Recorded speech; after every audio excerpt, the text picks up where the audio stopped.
Hello, welcome to one classes. आज मैं आप लोगों को एग्जाम पेपर कैसे सॉल्व करते हैं, उसका तरीका क्या होता है, आज मैं आप लोगों को वो चीज़ बताने वाला हूँ। क्योंकि एग्जामिनेशन हॉल में बहुत सारे स्टूडेंट्स इतने अधिक नर्वस हो जाते हैं कि वो पेपर को आता हुआ क्वेश्चन भी प्रॉपर तरीके से वो सॉल्व नहीं कर पाते हैं। इतने अधिक वो अंडर प्रेशर आ जाते हैं कि वो हर क्वेश्चन को, मैक्सिमम क्वेश्चन वो ठीक से अटेम्प्ट नहीं कर पाते हो। तो हम लोग कैसे कर सकते हैं इस चीज़ को, पेपर को कैसे हम अच्छे से सॉल्व कर सकते हैं, उसका मैं आपको तरीका बताने वाला हूँ आज। सबसे पहली बात है कि पेपर से वन डे बिफोर, जिस दिन आपका पेपर होने वाला है उस एक दिन पहले अपने आप को बिल्कुल प्रिपेयर कर लीजिए। माइंड सेट अपना ये कर लीजिए कि मुझे एग्जामिनेशन हॉल में अच्छे से बैठ के पेपर देना है और वहाँ पे बिल्कुल भी नर्वस फील नहीं करना है। उसके लिए आप कुछ योगासन वगैरह भी कर सकते हैं, अनुलोम विलोम भी कर सकते हैं आप। जैसे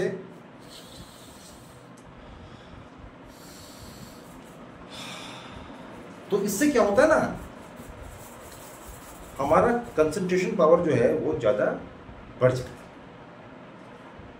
तो इससे क्या होता है, हमारे दिमाग में जो भी चीज़ें होती है, जो भी नेगेटिव फैक्टर्स होते हैं, वो धीरे धीरे क्या होता है वो निकल जाता है और हमारा फोकस बिल्कुल अपने काम पे हो जाता है, क्योंकि आप पेपर देने जा रहे हैं। इसलिए आपको ये काम करना है, पेपर देने जाइए बिल्कुल टाइम से पहले। टाइम से जो भी आपका रिपोर्टिंग टाइम वहाँ पर दे रखा है, या ये नहीं कि गेट क्लोजर टाइम है तो उस टाइम पे वहाँ पहुँचेंगे, वो टाइम नहीं। आपको रिपोर्टिंग टाइम और क्लोजर टाइम के बीच में आपको 1 घंटा पहले एग्जामिनेशन सेंटर पे आपको पहुँच जाना है। इससे क्या होता है कि माइंड आदमी का रिलैक्स होता है कि हम टाइम से पहले वहाँ पहुँच गए। कई बार ऐसा होता है कि गेट क्लोजर टाइम 9:30 का होता है, लोग 9:25, 9:20 को पहुँचते हैं, बहुत जल्दी में आते हैं। मुझे लगता है कि कहीं मेरा पेपर मिस ना हो जाए, मेरा पेपर छूट ना जाए, और वो बहुत जल्दी में सेंटर पे वो पहुँचते हैं। तो वैसे ही वो नर्वस रहते हैं कि पेपर छूट नहीं जाए, और वहाँ पहुँचने के बाद उनकी नर्वसनेस और डबल हो जाती है। इस चक्कर में उनका पेपर खराब हो सकता है। इसलिए ये सब छोटी बातें हैं, लेकिन ये सब बातें बहुत बड़ी बन जाती हैं। इसलिए हमें इसका बहुत ही केयरफुली हमें इसका ध्यान रखना चाहिए कि हम पेपर देने जब भी जाएं बिल्कुल टाइम से जाएं, टाइम से पहले जाएं। और उसके बाद जब भी एग्जामिनेशन हॉल में आप बैठें, आपको क्वेश्चन पेपर मिले, तो आप पहले क्वेश्चन पेपर को पूरा थॉरली उसको रीड कर जाइए, अच्छे से केयरफुली उसको रीड कीजिए। रीड करने के बाद जो क्वेश्चंस आपको अच्छे से आते हैं, आप उसको अपने दिमाग में टिक कीजिए कि पहले मुझे ये क्वेश्चन को सॉल्व करना है, इसको सॉल्व करना है। फिर आप उसको उस हिसाब से सॉल्व कीजिए।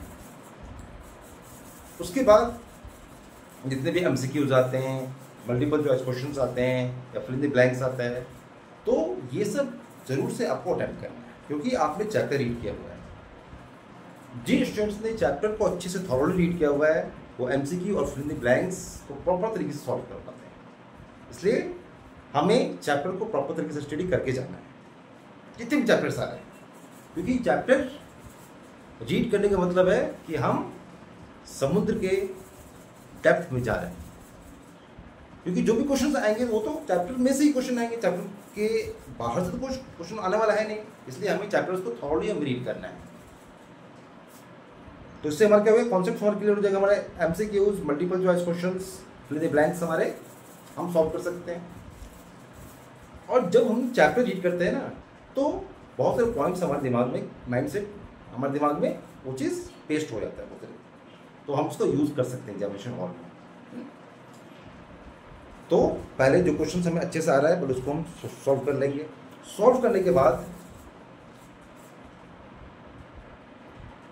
आंसर शीट को हम क्या करेंगे, रीचेकिंग करेंगे। बहुत सारे स्टूडेंट्स रीचेक नहीं कर पाते हैं क्योंकि उनके पास में टाइम का इशू होता है।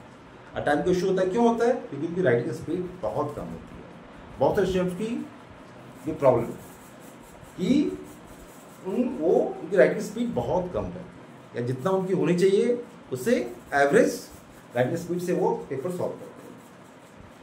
तो सबसे पहले हमें अपनी राइटिंग स्पीड को भी क्या करनी है, बढ़ानी है।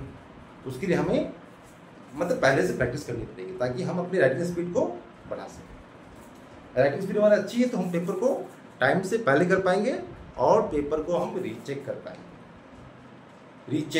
रीचेक मैं इसलिए बोल रहा हूँ क्योंकि रीचेक करने से हमारे 5 to 10 मार्क्स वैसे ही बढ़ जाते हैं। क्योंकि जब हम आंसर शीट पे आंसर सॉल्व करते हैं, क्वेश्चन को सॉल्व करते हैं, तो कई बार स्पेलिंग मिस्टेक हो जाती है, या कई बार कुछ भी ऐसा चीज़ होता है कि हमसे गलत टिक हो जाता है या गलत मार्क हम कर देते हैं। जब हम रीचेक करते हैं तो उस चीज़ को तो हमें पता लग जाता है यार ये तो हमसे गलती हो गई है, तो हम उसको कैसे हम करेक्ट कर सकते हैं, उस एरर को हम कैसे हम ठीक कर सकते हैं, तो उस चीज़ को हम लोग सॉल्व कर सकते हैं। तो रीचेकिंग करने से क्या होता है, हम अपनी मिस्टेक्स को करेक्ट कर सकते हैं, जिससे हमारे 5 to 10 मार्क्स वैसे ही बढ़ जाएंगे हमारे।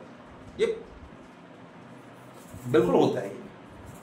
जिन्होंने रीचेक नहीं किया तो वो जब घर पे पहुंचते हैं, जब वो पेपर चेक करते हैं अपना, तो अरे ये क्या हो गया, इसका आंसर तो ये है, इसका आंसर ये है, अब मैंने ये कर दिया, मुझे तो ये आ रहा था क्वेश्चन। तो वो क्या होते हैं, उतने मार्क्स उनका नंबर कम हो जाता है। तो हमें पेपर सारा सॉल्व करने के बाद पेपर को रीचेक जरूर से करना चाहिए। तो ये तरीका फॉलो करके हम अपने मार्क्स को भी बढ़ा सकते हैं और एग्जामिनेशन हॉल में हम अच्छे से पेपर भी दे सकते हैं। इसलिए मतलब वो प्रेशर ना हमारे दिमाग पे है, हमारे दिमाग पे नहीं है।